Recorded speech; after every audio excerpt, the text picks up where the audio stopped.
अब हमारे स्कूल के मोहतरमा साइंस टीचर को मैं मदऊ करती हूँ कि वो आए और हमारे स्कूल के SDMC मेंबरान का इस्तकबाल करते हुए इस 77वां आज़ादी के बारे में हमें कुछ जानकारी दें।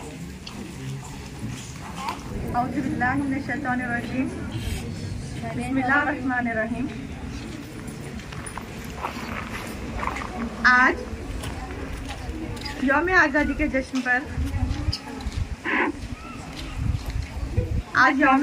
जश्न पर हमारे स्कूल के सदर जलसा मोहतरमा ज़हरा खानम HM मैडम,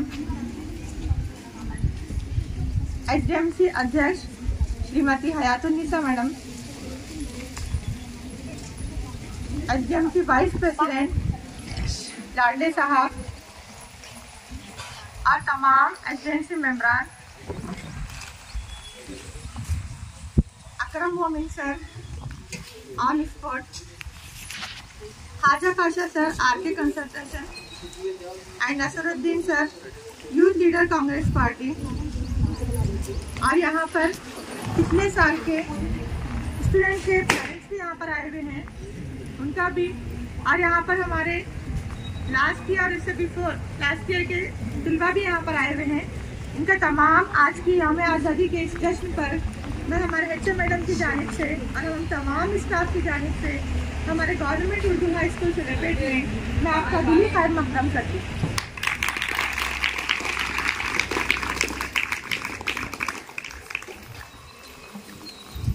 आज के जश्न आज़ादी के मौके पर मैं हमारे मदरसे के HM मैडम से अपनी तकरीर पेश करने की इजाज़त चाहती हूँ।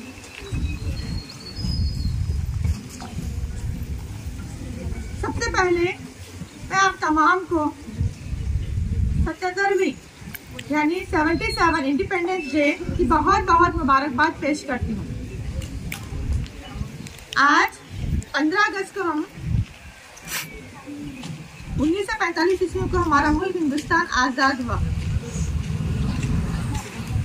किससे आज़ाद हुआ है तमाम बच्चे जानते हैं, अंग्रेजों की गुलामी से हमारा मुल्क हिंदुस्तान आज़ाद हुआ। मैं अपनी तकरीर शुरू करने से पहले हमारे हिंदुस्तान की शान में एक शेर कहना चाहती हूँ। हम अपनी जान दुश्मन को अपनी जान कहते हैं, हम अपनी जान के दुश्मन को अपनी जान कहते हैं, मोहब्बत की इस मिट्टी को हम हिंदुस्तान कहते हैं।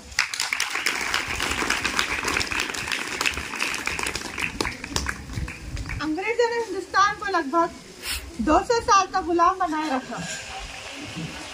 अंग्रेजों ने हिंदुस्तानियों की आपस फूट का फायदा उठाया और आहिस्ता आहिस्ता हिंदुस्तान पर उन्होंने कब्जा करना शुरू किया। 30 से 40 साल हिंदुस्तानियों ने खामोशी इख्तियार की। उसके बाद तमाम हिंदुस्तानियों ने आज़ादी के लिए जद्दोजहद करना शुरू किया। महात्मा गांधी जी इस तहरीक में शामिल हुए। आज़ादी के और बहुत से आज़ादी के लिए तमाम बहुत से लीडर्स ने रहना कोशिश की है, जिसमें सबसे पहले महात्मा गांधी जी, मौलाना आज़ाद, पंडित जवाहरलाल नेहरू, डॉक्टर जाकिर हुसैन, शेख अब्दुल्ला, अब्दुल गफ्फार खान, डॉक्टर जाकिर हुसैन वगैरह ने अदम तशद्दुद के जरिए आज़ादी हासिल करने की भरपूर कोशिश की है। हालांकि अंग्रेजों ने आज़ादी के अलमबरदारों पर जलियांवाला बाग जैसे बड़े बड़े मजालिम ढाए और इन्हें बरसों तक जेल में रखा, मगर इन्होंने हिम्मत ना हारी। लाखों मुजाहिदीन आज़ादी के सामने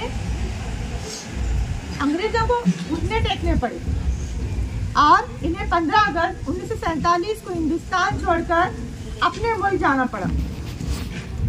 ये और लातेदाद लोगों की जायदादें जब्त कर ली गई।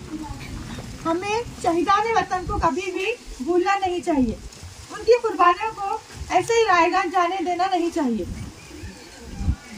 प्यारे बच्चों, आज़ादी बहुत बड़ी नेमत है। आज़ादी का एक लम्हा गुलामी की 1000 साल की जिंदगी से बेहतर है। आज हम फख्र से कह सकते हैं कि हम आज़ाद हैं। इस आज़ादी को कायम रखने के लिए आपस में मिलजुल कर रहना चाहिए और पढ़ लिख कर वो काम करने चाहिए जिससे हमारे मुल्क हिंदुस्तान का नाम रोशन हो सके। हम आपस की फूट, नफरत और काहली से इस कीमती आज़ादी को फिर से खो सकते हैं। इसलिए आज इस जश्न आज़ादी के मौके पर हम ये अहद करते हैं कि इस आज़ादी को हर कीमत पर हम बाकी रखेंगे। हम एक दूसरे का सम्मान करेंगे। नफरत जो सिखाए हमें आपस में लड़ाकर हम इसके लिए जंग का ऐलान करेंगे। इतना कहते हुए मैं अपनी छोटी सी तकरीर यहीं पर खत्म करती हूँ। शुक्रिया।